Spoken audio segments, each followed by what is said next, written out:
Bismillahirrahmanirrahim. Assalamualaikum warahmatullahi wabarakatuh. Pirsawan, dari rumah saya, Jalan Bima Sakti 9 Malang, sambil kita menikmatin suasana hati dan suasana udara, yang saya sampaikan ini adalah saya mengajak kepada Anda semua memberikan wawasan bagaimana kita menyikapi keinginan-keinginan atau kehendak atau ambisi-ambisi atau harapan-harapan yang sering sekali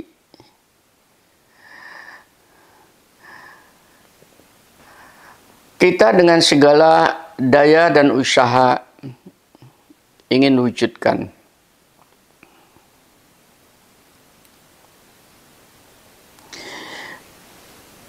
Melalui nasihat ini, khususnya kepada mereka yang masih muda, bahwasanya hasrat, harapan, keinginan, atau ambisi Anda itu pada dasarnya adalah sebuah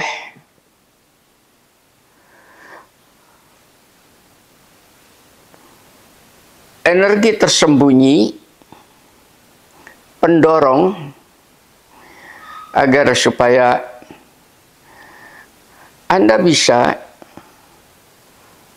mewujudkannya melalui apa yang kita sebut semangat hidup. Orang bersemangat di dalam hidup, termasuk saya bersemangat untuk menyampaikan dalam hidup saya kebenaran kebenaran ilahiyat ini kepada Anda itu karena saya mempunyai harapan. Semoga ini bisa menyadarkan Anda semua dalam rangka untuk kita sama-sama pulang kembali kepada ilahi. Itulah harapan yang akan menjadi pendorong semangat dalam kehidupan.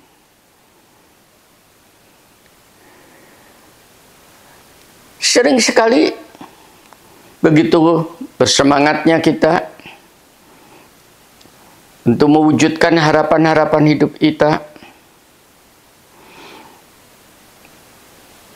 kita tidak pernah tahu apakah harapan itu apabila sudah terwujud berujung baik atau berujung buruk. Kenapa hal ini terjadi? Karena Anda semua tidak mengerti, tidak tahu apa yang dinamakan harapan, apa yang dinamakan ambisi, apa yang dinamakan keinginan. Yang tahu adalah bahwa pada saat itu Anda hanya ingin mewujudkannya. Sehingga dengan demikian bisa saja harapan itu berbuah buruk atau berbuah baik. Nah, pada saat harapan-harapan itu terwujud, saat itulah Anda akan melihat sebetulnya siapa Anda. Kalau harapan-harapan itu selalu berujung buruk, maka Anda termasuk memang orang-orang yang berada di dalam koridor keburukan. Tolong introspeksi. Apabila harapan-harapan Anda itu Anda wujudkan dan berujung baik, maka Anda memang orang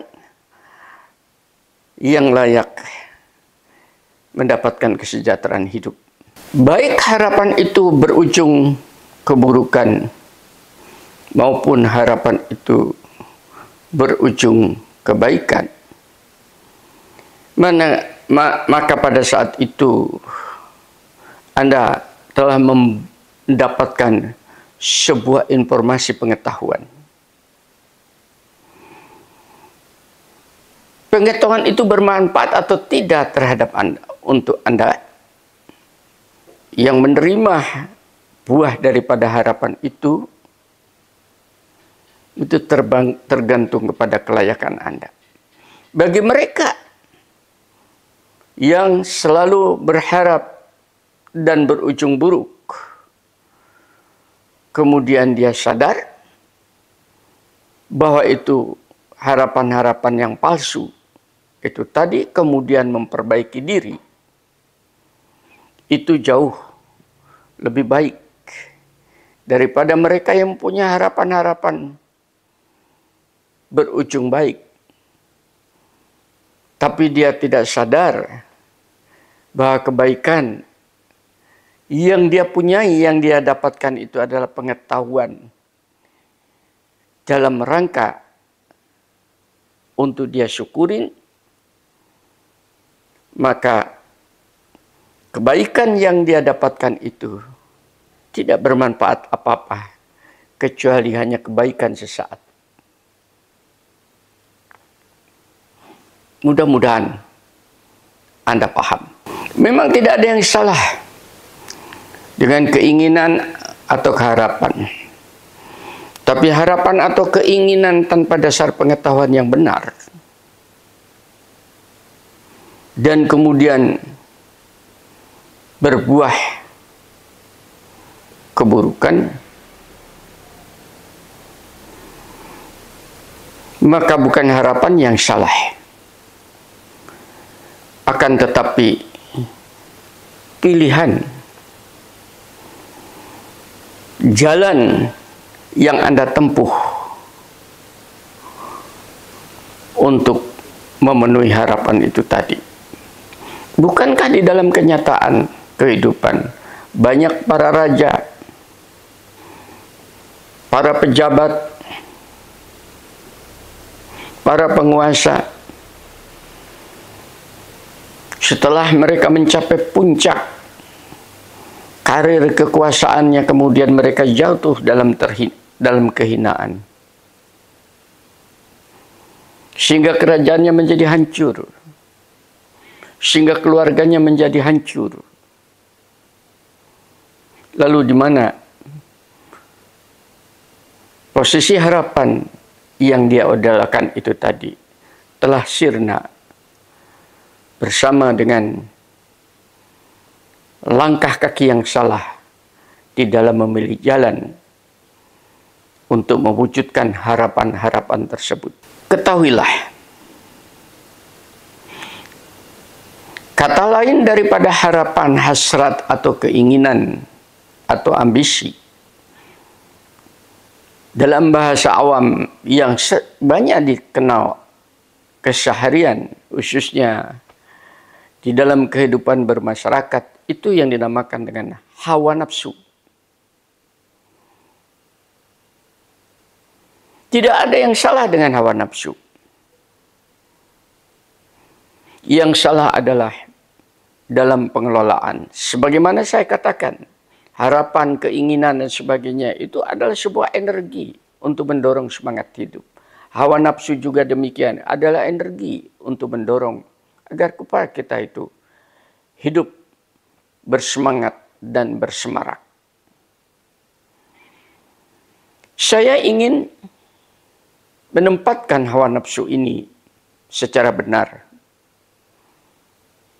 sebagai sebuah harapan dari umat manusia. Di situ ada dua kata, ada hawa dan ada nafsu atau nafs, yang mempunyai makna. Hawa itu adalah kehidupan. Sebagaimana kokok ayam di pagi hari yang Anda dengar, itu adalah sebagai bunyi kehidupan. Dengarkan itu. Itu Hawa. Suara saya kepada Anda sebagai satu bukti kehidupan. Itu adalah Hawa.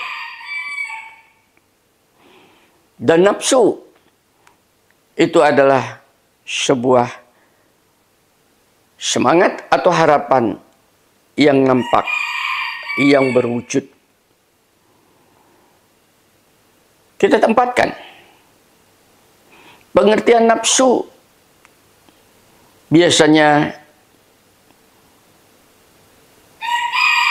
wujud konkretnya adalah nafsu makan, nafsu minum, nafsu seks. Tidak ada yang salah dengan nafsu-nafsu itu tadi. Nafsu makan untuk supaya kita jasmani kita bisa hidup. Nafsu seksual diperlukan agar supaya terjadi regenerasi, pengganti dari waktu ke waktu, dari generasi ke generasi supaya tidak hilang spesies manusia itu.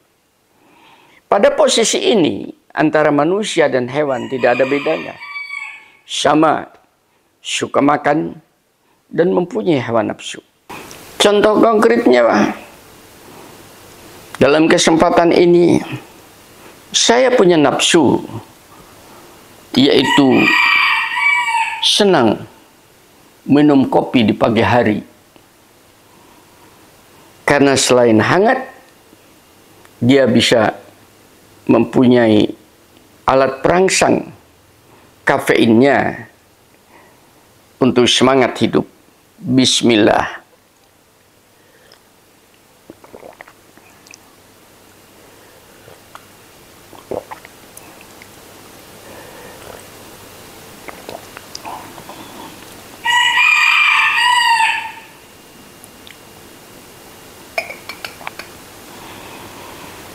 Ini adalah nafsu.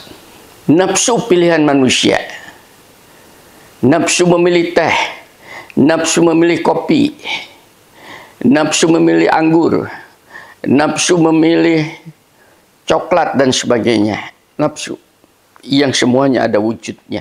Dan Anda bisa melihat. Tidak sulit untuk melihat pengertian nafsu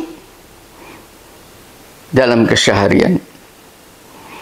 Namun kata-kata hawa ini agak sulit dilihat, tapi bisa dirasakan karena ada wujud dalam bentuk perilaku seseorang atau dalam pemikiran seseorang. Di sini dibagi 3 kelompok pengertian hawa ini. Kelompok pertama yaitu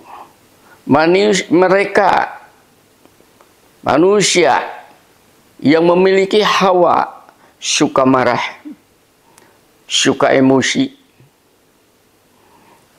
selalu sedih, selalu mengancam orang, selalu menekan sesama, dan segala bentuk-bentuk sistem sosial yang buruk. Itu adalah hawa yang ada, yang masuk kepada diri Anda. Hawa yang demikian ini dikenal sebagai hawa syaitoniah. Anda ketahui,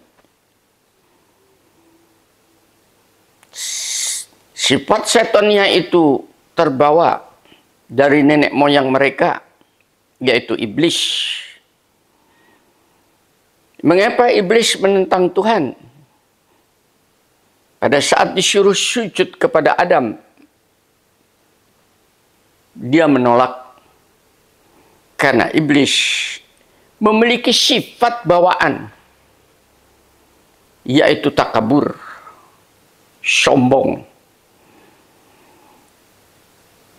Kesombongannya ini yang menyebabkan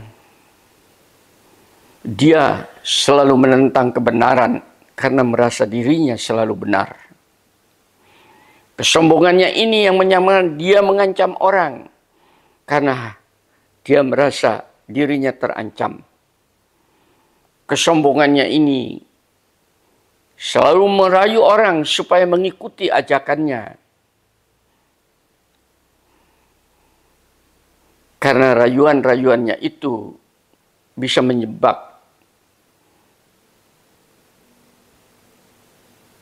manusia agar supaya menjadi kelompoknya dan seterusnya. Ini namanya hawa syaitaniyah. Manusia tidak memiliki hawa syaitaniyah ini tadi. Akan tetapi manusia terimbas oleh hawa syaitaniyah itu. Karena janji iblis memohon kepada ilahi bahwa perkenankan aku mendapatkan banyak-banyak pengikut dari manusia untuk sama-sama masuk ke dalam jahanam. Dan Allah memperkenankan dengan persyaratan, yaitu mereka yang betul-betul beriman dan mengikuti petunjuk-petunjuk Allah, mereka tidak akan bisa dibodohin, ditipu, diancam, dibuat sedih. Tidak mungkin, karena mereka sudah bertawakal kepada Allah yang tunggal. Itu adalah pintu gerbang bisa masuk atau tidaknya hawa nafsu syaitaniyah ke dalam diri Anda sendiri. Dan begitu dia masuk, maka dia akan bersembayam di dalam rongga dada ini. Dan ini diinformasikan oleh Allah melalui firman-Nya. Qul a'udzu birabbin nas, malikin nas, ilahin nas, min syarril waswasil khannas, alladzi yuwaswisu fi sudurin nas minal jinnati wan nas. Dialah Allah pencipta manusia, Tuhannya manusia, ilahinya manusia. Kepadanya lah kalian hendaknya berlindung diri. Tadi, bertawakal, menyerahkan diri. Agar supaya tidak terjebak oleh bisikan-bisikan syaitaniyah yang masuk ke dalam rongga dada Anda. Yang wujudnya adalah jin, yaitu bangsa iblis. Dan manusia yang sudah menjadi iblis. Hati-hati. Makanya terjadi perkelahian, terjadi pertempuran, terjadi saling bunuh-membunuh. Karena masing-masing orang sudah dimasuki rongga dadanya itu oleh hawa nafsu syaitaniyah. Bukan manusianya, akan tetapi syaitannya yang telah bersemayam di dalam rongga dada itu. Hati-hati kalau ini diikuti. Maka Anda akan menjadi kelompok golongan syaitaniyah ini tadi. Yang kedua, hawa dalam pengertian nafsu bergembira.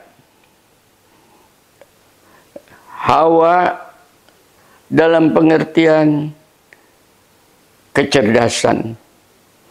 Hawa dalam pengertian suka membantu. Hawa dalam pengertian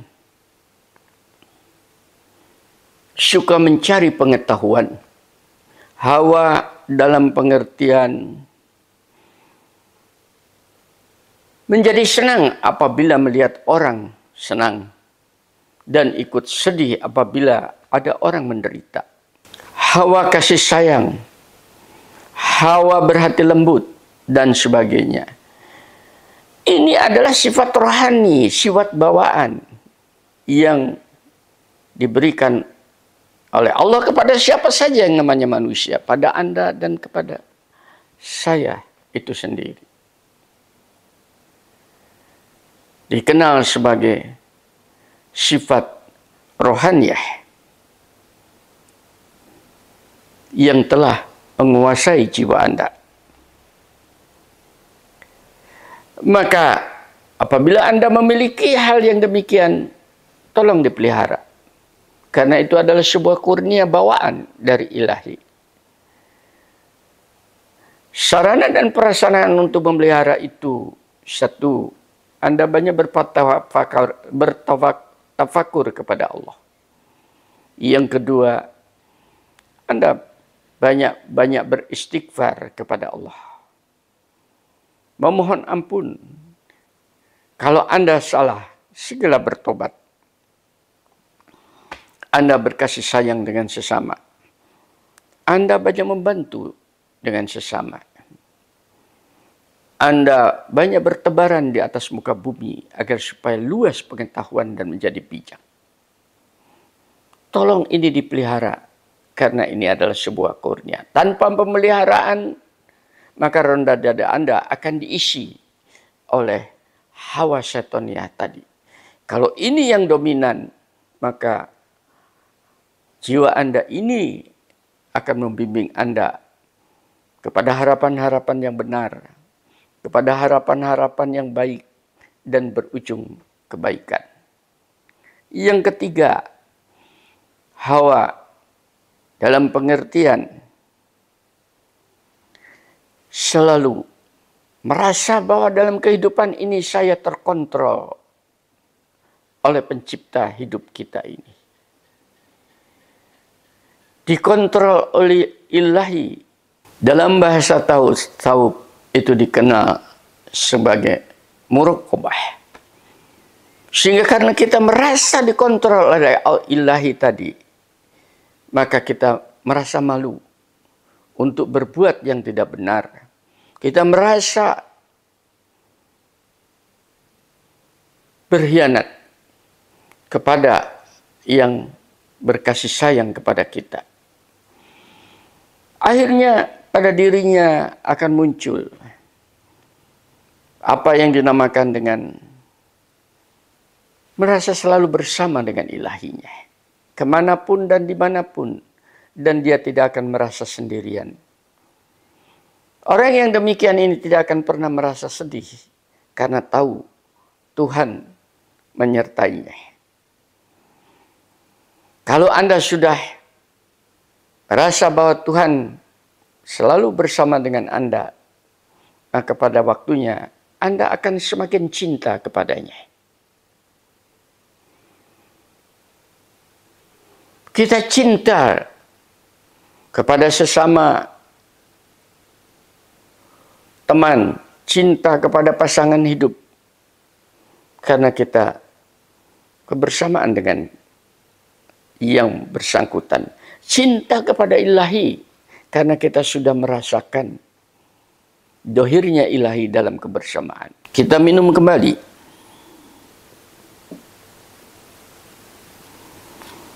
Sebagai rasa cinta saya kepada secangkir kopi, saya selalu bersama kopi di pagi hari. Insya Allah.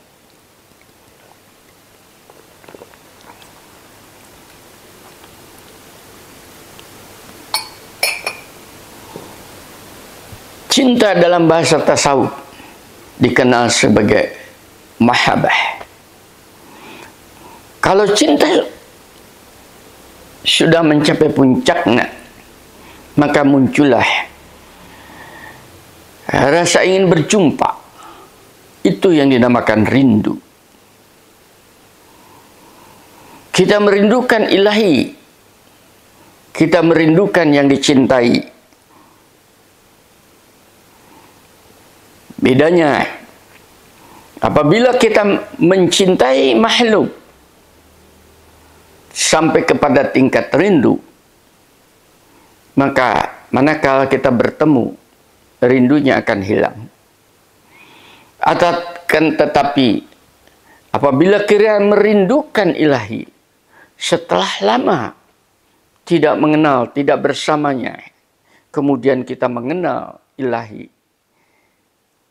maka lamanya cinta, lamanya rindu, setelah berjumpa tidak menghilangkan rasa rindunya terhadap ilahi. Itu yang dinamakan penyatuan diri. Dalam bahasa tasawuf disebut sebagai uns. Sehingga antara Allah dan kita tidak ada berjarak. Dia menjadi teman di dalam kesendirian. Dia menjadi teman di dalam keramaian dan kesepian. Dia menjadi teman di kala hati berduka. Dia menjadi teman di kala hati gembira. Dia menjadi teman di kala kita dalam keadaan sehat. Dan dia menjadi teman di kala kita dalam keadaan sakit. Dia menjadi teman di kala kita hidup. Dan dia menjadi teman di kala sakaratul maut menjemput kita. Terjadi penyatuan. Tidak ada berjarak lagi antara Allah dengan diri kita ini. Mudah-mudahan Anda paham.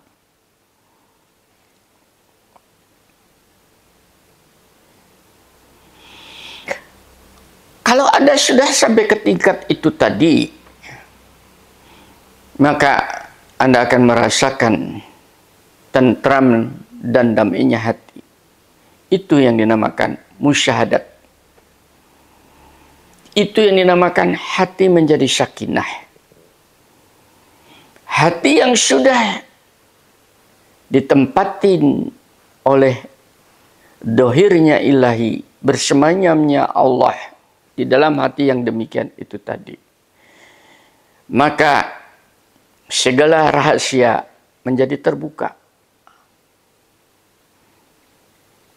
Karena memang dibukakan oleh Allah. Inilah sebabnya mengapa para nabi tanpa melalui firman bisa mengetahui segala sesuatu yang akan datang dan dibalik dari penampakan dohir yang bersangkutan. Dan itu diberikan kepada siapa saja. Karena memang misi kenabian adalah untuk umat manusia. Kalau nabi itu bisa, maka terbuka untuk siapa saja yang ingin mencapai maqaman mahmudah, tempat kemuliaan seperti ini. Kalau Anda sudah bisa dibukakan oleh Allah tentang hal-hal yang saya sebutkan itu, maka Anda akan semakin yakin dengan kebenaran ilahi itu. Dan ini yang disampaikan oleh firman-Nya. Manusia berlomba-lomba, bermegah-megah di atas muka bumi ini untuk mencari materi. Sampai mereka masuk ke dalam liang kubur. Begitu mereka masuk ke dalam liang kubur, liang lahat kematian, maka akan dibukakan kebenaran hakiki. Di sana mereka akan lihat ilmu yakin, ainul yakin, dan hakikatul yakin. Hakikat sebenarnya, apa itu kehidupan, apa itu materi, apa itu dunia, dan hakikat kehidupannya. Kenapa kita dikasih konsep agar supaya kita selalu bersama dengan ilahi. Pada tingkat inilah, kalau sudah Anda capai, maka hawa Anda itu sudah dimasuki hawa ilahiyat, sifat-sifat keilahian pada diri Anda. Dan itu terbuka untuk siapa saja, bagi mereka yang benar-benar mencari jalan kepada Allah. Barang siapa bersungguh-sungguh mencari jalan kepadaku, pasti akan aku tunjukkan. Bahkan Allah membukakan pintu gerbang kebersamaannya. Barang siapa ingin bertemu dengan aku, maka ketahuilah waktu pertemuan saatnya akan tiba. Dan Allah Maha mengetahui apa yang berdetak, terpetik di dalam roga dada Anda. Nah, itulah hawa-hawa yang saya sebutkan. Saya dan Anda adalah manusia sebagai sebuah pribadi Saya katakan sebuah pribadi. Maka supaya Anda bisa mencapai kepada tingkat-tingkat pemahaman yang demikian, lepaskan ikatan-ikatan primordial dalam keseharian. Apa itu menyangkut benda, apa itu menyangkut harta, apa itu menyangkut tahta, apa itu menyangkut wanita, menyangkut keluarga. Mari Anda belajar dalam kesendirian untuk merenungkan sebetulnya siapa jati diri Anda itu. Dengan cara itu, Anda harusnya menjadi seorang manajer yang bisa mengelola dirinya sendiri. Yang namanya nafsu tadi diperkenankan. Tapi dengan syarat-syarat Anda makan dan minum yang halal dan thayyibah, supaya Anda tidak seperti binatang. Dan Anda memilih wanita karena kebutuhan seksual Anda, dipersilahkan. Itulah sebabnya kalau kurang satu, boleh dua, tiga, maksimal empat. Di dalam hukum Islam seperti itu. Tapi dengan sebuah persyaratan, yaitu Anda harus adil. Begitu pengertian adil itu Anda tabrak, maka Anda hanya mengikuti nafsu kebinatangan, yaitu hanya seks semata-mata. Disitulah beratnya, yaitu sebagai manusia yang harus berlaku adil.